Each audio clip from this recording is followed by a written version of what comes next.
He filled the entire bathtub with toy airplanes, then carefully peeled off their little logos and stuck them onto a fake check. Excuse me. I'm sure you hear this all the time, but you have the most beautiful eyes I have ever seen. With a few more sweet words, he pulled off the very first scam of his life. And from that moment on, there was no stopping him. That year, he was only 16. Frank had just transferred to a new school and got bullied by the school tyrant on day one. But lucky for him, he happened to be wearing a suit. Yeah, it looks like a substitute teacher. Inspired, he walked up to the podium and wrote his name on the board. Quiet down, people! My name is Mr. Abagnale. That's Abagnale, not Abagnale, not Abagnale, but Abagnale. Take your seats! The whole class froze. Even the bully sat down quietly. Then he calmly fooled the real substitute teacher, too. I always sub for Roberto. Excuse me, why aren't you reading? By the time the school realized what happened, he had already taught a whole week of French and even held a parent-teacher conference. He what? Your son held a teacher-parent conference yesterday and was planning a class field trip to a French bread factory in Trenton. Do you see the problem we have? His talent for scamming was natural and hereditary. That same year, Frank's father entered high society. Life was good until disaster struck. A sudden financial crisis left him drowning in debt, so he went back to his old tricks. Darcy, is this yours? I just found it in the parking lot. Must have slipped right off your neck. With one cheap necklace, he bribed a clerk and got a luxury suit rented for Frank. With a fancy car and a driver, the bank manager treated him like a VIP. But no matter how he explained, the bank refused to loan money to someone under investigation for tax fraud. Sir, you're being investigated by the government for tax fraud? His finances collapsed completely. Cars sold, house gone, the family fell apart. On Frank's 16th birthday, his father gave him a special gift, a bank account with checks. From then on, checks would shape his entire life. His mother, too used to a life of luxury, couldn't stand the downfall. Right in front of Frank, his parents divorced and forced him to choose. Frank, just write down a name. This will all be over. It's gonna be okay. But he made a third choice. He ran as hard as he could, and the finish line was the train station. He didn't have a penny on him. With the check his father gave him, he bought a train ticket to New York. In a fit of anger, he left home for good. He drifted around outside with a bounced check, and getting kicked out of hotels in the middle of the night was pretty normal for him. Look, it's midnight, Mr. Mudrick. Where am I gonna go? You're a goddamn kid. Go home. How to survive became a real problem, so he started getting ideas. He carefully scraped off the birth year on his ID, made himself 10 years older, and even changed the name. The next day, he walked into a bank like nothing happened, trying to cash a bad check, calm as ever. But the bank had a rule: no out-of-town checks. The teller shut him down. No problem. He came prepared. Ashley, you know what I found on the sidewalk out there?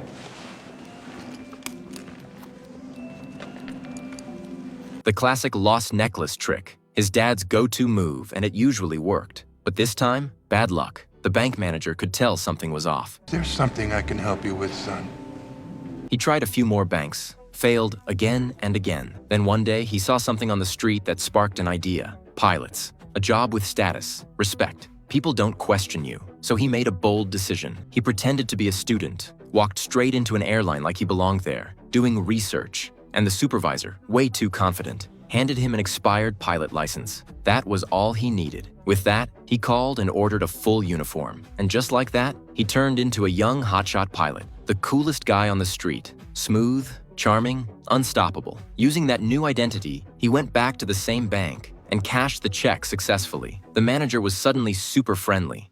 Well, it's a pleasure to meet you, John. I'll be back again. Good. And then he realized something crazy. That uniform wasn't just clothing. It was basically an all-access ATM. Even better, pilot payroll checks could cash for more money. So he started studying how to fake airline checks. And he even caught free rides as a deadhead. Are you my deadhead? He acted like he knew the pilot routine perfectly, but when it came to the plane itself, he didn't know a thing. Have a seat. Thank you. Oh, and he was scared of heights. He started flirting with a bank employee, learned how banks spot fake checks, then bought a check printing machine at an auction. Now he was making fake checks non-stop, bigger, faster, bolder. And that's when the FBI took notice. He kept moving city to city. His trail spread across the whole country. In less than a year, he scammed $1 million. First thing he did? bought his dad a luxury car, but the good times didn't last. The FBI locked onto his location. His checks looked real now, but Agent Carl still didn't know what he looked like. FBI! Then Frank walked out of the bathroom, calm as ice. Right in front of the agent, he casually introduced all the evidence like he was one of them. Everything about him screamed, "I'm a cop too." You're late, all right?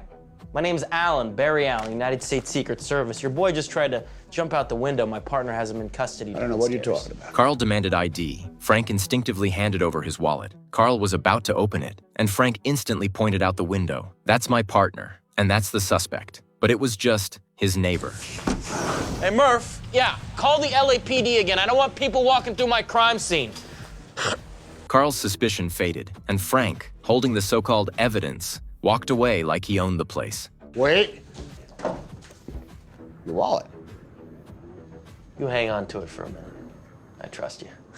The moment Carl opened it, it was full of fake logos and tools. Too late. Frank was gone. 12 years on the job, and Carl got played. He swore he'd catch him himself. But the only clue he had was one name, Barry Allen. He searched through people with the same name, until a waiter hit him with the truth. "Barry Allen? Isn't that the Flash?" Barry Allen. The Flash. He'd been tricked again. But then Carl realized only kids love comic books like that, meaning this check thief was probably just a kid. I want you to contact NYPD for every all-points juvenile runaways. They narrowed it down, tracked down Frank's mom's address, and finally found his real identity. Our unsub's name is Frank Abagnale Jr., age 17. And his mom? She had no idea what he'd done. Just tell me how much yours and I'll pay you back. So far, it's about $1.3 million. Soon, the Skyway Man exploded nationwide. Front page news. The airline executives were furious, but they didn't know. The student standing right in front of them was the main character. The Skyway Man. To sell more papers, the media called him 007 in the sky. Did you say? Bond. James Bond. He loved that. So he ordered Bond-style suits and a flashy car and started spending like crazy. Designer clothes, a handsome face, romance everywhere. And from that point on, he was basically living a real-life 007 story. Hello? Hi. He cut out a school badge, dabbed some glue on the back, carefully pressed it onto a piece of paper in perfect Gothic font, then stamped it with a copper seal. And just like that, he graduated from Harvard Medical School. Well, that's a pretty impressive resume, Dr. Connors. With those amazing credentials, he easily landed a job as an attending physician, and even got 6 interns and 20 nurses under him. One of them was Brenda. He spent his days at home watching medical movies, and his nights at the hospital pretending he knew what he was doing. One night, the ER got a case. A young boy with a broken leg who needed surgery ASAP. As the attending doctor, this was his job. But the problem was, he knew absolutely nothing. And worse, he was terrified of blood. Luckily, 2 interns were standing by. Dr. Harris. Yes? Do you concur? Concur with what, sir? Concur? I think we should take an x-ray, then stitch him out and put him in a walking cast. Very good, Dr. Ashton, very good. Well, you don't seem to have much need for me. Carry on. The interns worked hard to prove themselves. What they didn't know was that their mentor was in the bathroom throwing up because he couldn't stand the sight of blood. He realized being a doctor was way too dangerous for him, and when he learned Brenda's father was a lawyer, he immediately decided to devote himself to her and came up with a brand new career plan. To be quite honest, I'm thinking about getting back into law. Oh, my. Are you a doctor or a lawyer? His answer? He claimed to hold both a medical degree and a law degree. For the law degree, he casually said he graduated from UC Berkeley.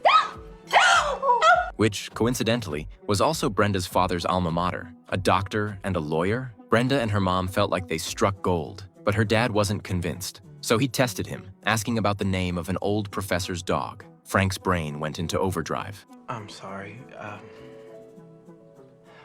The dog was dead. How unfortunate. Somehow, that answer actually made them trust him even more. Meanwhile, Carl followed the clues and found Frank's father. As a dad, he refused to betray his son, but he slipped up. Among the messy pile of letters on the table, Carl spotted one written by Frank. He quickly memorized the address and rushed straight to Atlanta. He raided Frank's fancy apartment, but he was gone. What he did find was a fake Harvard medical diploma, so he brought a whole team to the hospital. But again, they were one step too late. All that remained was the machine Frank used to print fake checks. This meant Frank had already switched careers. Under his future father-in-law's arrangement, Frank became a real lawyer. Congratulations. Thank you, sir. As for courtroom skills, his teacher was still the movies. Ladies and gentlemen of the jury, this is irrefutable evidence that the defendant is in fact lying. It was only a preliminary hearing. No jury, no plaintiff, no defendant. The judge was completely confused. Son, what in the hell is wrong with you? That night, as the family watched TV and sang together, Frank felt a warmth he hadn't felt in years. The feeling of a real home, and he made up his mind. He took a huge risk and delivered a wedding invitation to his father. Daddy, I'm getting married. He hoped his father would tell him to quit the criminal life, but the old man knew, once you start down this path, there's no turning back. You can't stop. On Christmas Eve, Carl's phone rang again. Oh, Carl. Frank begged him to let him go. He wanted to quit, get married, and live a normal life. But by now, he had stolen nearly $4 million. Carl refused. It's my job. I love my job. Even though Frank hung up, he had already revealed too much. Carl immediately ordered a check on recent marriage registrations. And sure enough, on the day of Frank's wedding, the FBI arrived at the door.